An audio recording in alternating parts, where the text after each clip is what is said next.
வணக்கம். Welcome to creators navigation. நம்ம இன்றைக்கி என்ன பார்க்க போகிறோம் அப்படின்னு கேட்டிங்கன்னா, நம்மக்கிட்ட பார்த்திங்கன்னா ஏதாச்சும் ஒரு ஓஎஸ் இருக்கும். அதாவது லேப்டாப்போட ஓஎஸ், விண்டோஸாக இருக்கலாம், இல்லை மற்ற ஓஎஸ், அதாவது லினக்ஸாக இருக்கலாம், இல்லை யூஎஸ்ஸாக இருக்கலாம். இதெல்லாமே பார்த்திங்கன்னா நம்ம வந்துட்டு ஒரு டிவைஸில் போட்டு இன்ஸ்டால் பண்ணி தான் யூஸ் பண்ணும் அப்படின்ற மாதிரி ஒரு கட்டாயம் இருக்கும்.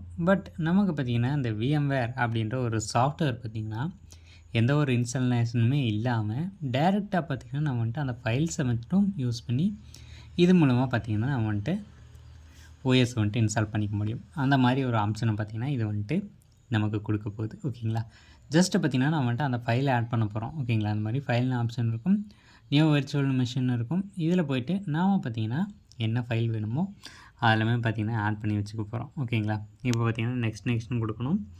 ஸோ இதெல்லாமே கொடுத்துட்டு நம்ம பார்த்திங்கன்னா அந்த டிவைஸுக்கான ஃபைலை வந்துட்டு டிஸ்க் ஃபைல் அப்படின்றது ஆட் பண்ணணும். ஸோ அப்படி ஆட் பண்ணிவிட்டு நம்ம பார்த்திங்கன்னா நெக்ஸ்ட் கொடுக்குறோம் அப்படிங்கும்போது நமக்கு பார்த்திங்கன்னா அந்த ஓஎஸ் வந்துட்டு இன்ஸ்டால் ஆகிடும். நான் பார்த்திங்கன்னா ஆல்ரெடி ஒரு ஓஎஸ் வந்துட்டு வச்சுருக்கேன், MS DOS அப்படின்னு. இதை பார்த்திங்கன்னா நான் வந்துட்டு இப்போ பவர் ஆன் பண்ணுறேன். ஸோ நமக்கு பார்த்திங்கன்னா இந்த மாதிரி தான் லோட் ஆகிட்டு வரும். ஸோ அதுக்கடுத்து பார்த்திங்கன்னா அந்த விர்ச்சுவல் மிஷின் பார்த்திங்கன்னா ரன் ஆக ஆரம்பிச்சிடும். அண்ட் தென் இதில் பார்த்திங்கன்னா நமக்கு வந்துட்டு அந்த ஓஎஸில் ஆக்சுவலாக என்னெல்லாம் இருக்குமோ அதெல்லாம் பார்த்திங்கன்னா அப்படியே இங்கே வந்துடும். ஸோ நம்ம அதை யூஸ் பண்ணி அந்த ஓஎஸை முன்னாடியே டெஸ்ட் பண்ணிவிட்டு அதுக்கப்புறம் நம்ம டிவைஸில் இன்ஸ்டால் பண்ணலாமா வேண்டாமா அப்படிங்கிறதெல்லாம் நம்ம வந்துட்டு முடிவு பண்ணிக்கலாம். ஓகேங்களா, அண்ட் தென் இப்போ அந்த விர்ச்சுவல் மெஷின் பார்த்திங்கன்னா ரீஸ்டோர் ஆகிட்டுருக்கு. என்ன பிரச்சனைன்னு கேட்டிங்கன்னா அதுக்கான ஃபைல்ஸ் எல்லாம் நான் வந்துட்டு டெலீட் பண்ணிட்டேன்.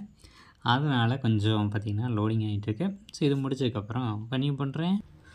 Okay fine. இப்போ பார்த்திங்கன்னா அந்த ஓஎஸ் வந்துட்டு இன்ஸ்டால் ஆகிட்டு நமக்கு பார்த்திங்கன்னா இந்த மாதிரி வந்திருக்கும். இதில் பார்த்திங்கன்னா நிறைய ஆப்ஷன்ஸ்லாம் இருக்கும். இதில் நான் ஜஸ்ட் ஒரு மெனுவை கிளிக் பண்ணி காமிக்கிறேன். ஸோ இங்கே பார்த்திங்கன்னா உள்ளே வந்துட்டு கர்சர் வந்துடும். இந்த கர்சர் அடிக்கடி மூவ் ஆகாது, அதுக்கு ரிஃப்ரெஷ் பண்ணுற மாதிரி இருக்கும். ஓகேங்களா, ஸோ அப்படி ரிஃப்ரெஷ் பண்ணோம் அப்படின்னா மட்டும்தான் இந்த கர்சர் மூவ் ஆகும்.